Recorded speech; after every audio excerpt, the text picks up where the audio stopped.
তোমরা যারা মাধ্যমিক পরীক্ষা দেবে 2025-এ, সেই সমস্ত ক্লাস 10-এর স্টুডেন্ট সামনেই সেকেন্ড সামেটিভ। এই সেকেন্ড সামেটিভে বাংলার কোনি সাজেশন দরকার। তোমরা সবাই জানো যে কোনি থেকে অ্যানুয়াল এক্সাম এবং টেস্ট এক্সাম, এই দুটি পরীক্ষায় মোট দুটি 5 মার্কসের আনসার করতে হয়, কোনো শর্ট থাকে না, 3টি প্রশ্ন দেওয়া হয়।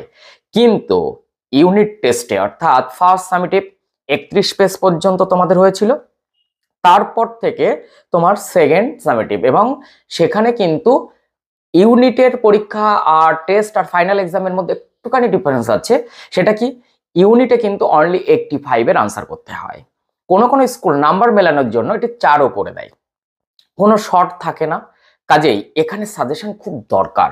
আমি এখানে একদম হাতে গোনা 5টি প্রশ্ন বলবো এই তোমাদের সেকেন্ড ইউনিটের জন্য, যেখানে ওই 5টি প্রশ্ন যদি তুমি করে যেতে পারো তাহলে তোমার একটি প্রশ্ন নির্ঘাত কমন থাকবে। এই জায়গা থেকে সেই 5টি প্রশ্ন কি কি তা সুন্দর করে তুমি খাতায় তুলে নাও। দেখবে এই 5টি প্রশ্ন করে গেলে তোমার শুধু এই সেকেন্ড ইউনিট নয়, এটি তোমার টেস্ট এক্সাম এবং ফাইনাল পরীক্ষার জন্য যথেষ্ট যথেষ্ট কমন এবং ইম্পর্টেন্ট প্রশ্ন। তো কথা না বাড়িয়ে সরাসরি চলে যায় কোন কোন প্রশ্নগুলো তুমি করে যাবে সেকেন্ড ইউনিটের জন্য কোনি থেকে, অর্থাৎ তোমার সহায়ক গ্রন্থ থেকে। সেখানে একটি কথা বলে রাখি যে তুমি যদি এই প্রশ্নগুলোর মধ্যে কোনো একটির আনসার না পেয়ে থাকো বা তোমার রেডি না থাকে, তাহলে অবশ্যই আমাকে কন্ট্যাক্ট করো, আমাকে হোয়াটসঅ্যাপ করো বা এখানে মন্তব্য করো, আমি তোমাকে সেটা হেল্প করে দেবো। সেই সঙ্গে বলে রাখি যারা নতুন তারা অবশ্যই চ্যানেলটি সাবস্ক্রাইব করে পাশে থাকা বেল আইকনটি প্রেস করে রাখো, এরকম নতুন নতুন ভিডিও পেতে কিন্তু ভীষণ ভীষণ সুবিধা হবে। আর বন্ধুদের মধ্যে একটু শেয়ার করার অনুরোধ রইল। কোনো প্রশ্ন থাকলে অবশ্যই কমেন্ট করবে, লাইক দিতে ভুলবে না। আসি প্রথম যে প্রশ্ন, কম্পিটিশনে পড়লে মেয়েটা তো আমার পা ধোয়া জল খাবে, বক্তাকে কোন প্রসঙ্গে এই উক্তি? এই উক্তিতে বক্তার কিরূপ মনোভাব ফুটে উঠেছে? 1+1+3 ভীষণ ইম্পর্টেন্ট, খুব ইম্পর্টেন্ট, ভীষণ ইম্পর্টেন্ট।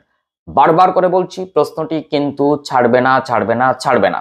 নেক্সট, তোর আসল লজ্জা জলে আসল গর্বও জলে, কোন প্রসঙ্গে এই উক্তি? উক্তিটির তাৎপর্য বিশ্লেষণ করো, 2+3। ভীষণ ইম্পর্টেন্ট, ভীষণ ইম্পর্টেন্ট, ভীষণ ইম্পর্টেন্ট, একদম ছাড়ার চেষ্টা করো না। এই দুটি প্রশ্ন কি কি বললাম? কম্পিটিশনে পড়লে মেয়েটা তো আমার পা ধোয়া জল খাবে, তোর আসল লজ্জা জলে আসল গর্বও জলে।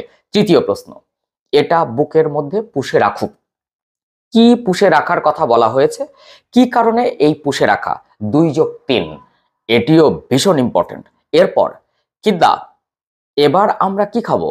বক্তাকে উদ্দিষ্ট ব্যক্তি কিভাবে তাকে সাহায্য করেছিল, 1+4।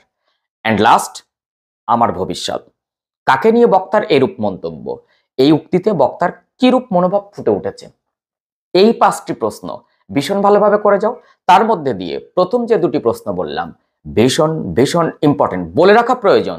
তোমাদের টেক্সট বুকের 7 নম্বর থেকে 10 নম্বরে যে নাম্বারিং করা আছে না, 7 থেকে 10 পরিচ্ছেদ পর্যন্ত কিন্তু সেকেন্ড ইউনিট টেস্ট, অর্থাৎ পেজ ধরে বলি যদি 32 পেজ থেকে 49 পেজ, তাহলে আমি যে 5টি প্রশ্ন দিলাম 32 থেকে 49 পেজের মধ্যেই। কাজেই তোমাদের সেকেন্ড ইউনিটে এই প্রশ্নগুলো কিন্তু ভীষণভাবে করে যাওয়া দরকার। আবারও বলি, যদি চ্যানেলে নতুন হও তাহলে অবশ্যই চ্যানেলটি সাবস্ক্রাইব করে পাশে থাকা বেল আইকনটি প্রেস করে রাখো, বন্ধুদের মধ্যে একটু শেয়ার করে দাও, বন্ধুরাও উপকৃত হোক। আর এই চ্যানেলের পাশে থাকো, সঙ্গে থাকো। টাটা।